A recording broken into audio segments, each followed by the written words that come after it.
The news that we heard last night that Franco Harris had passed away at the age of 72, surprising because there was a big celebration this weekend in Pittsburgh, the 50th anniversary of the Raiders versus the Steelers that gave us the Immaculate Reception. And if you've never heard the call, this is how it happened and sounded on NBC. Last chance for the Steelers. Bradshaw trying to get away. And his pass is broken up by Tatum. Tipped off. Franco Harris has it. And he's over. What? Franco Harris grabbed the ball on a deflection.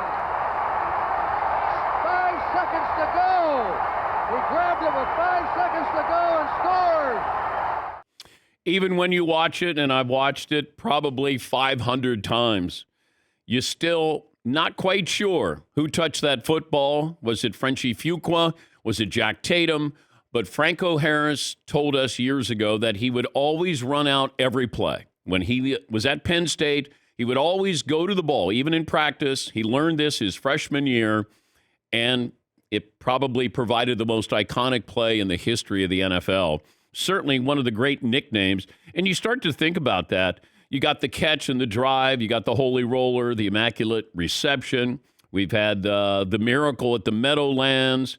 We had Music City Miracle. You had other sports, Miracle on Ice, the Hail Flutie, the Shot Heard Round the World, Wide Right.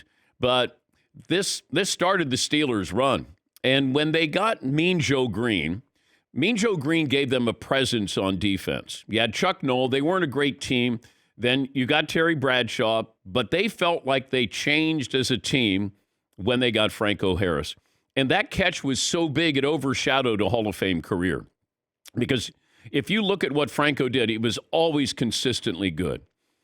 You know, he'd give you 1,200 yards. They were a run-first team, even though you had Bradshaw and Swan and Stallworth. But it felt like it changed when they got Franco Harris. He died at the age of 72. And if you're into numerology, that play took place in 1972. So Franco passes away. The Steelers do not retire jerseys. They've retired 2. Now, they don't hand those jerseys out. I don't know if anybody can go in and say, I want number 12, because that was Terry Bradshaw's. But Franco's 32 was going to be retired, will be retired this weekend. So we're only a couple of days away, and I'm sure his teammates were going to come in.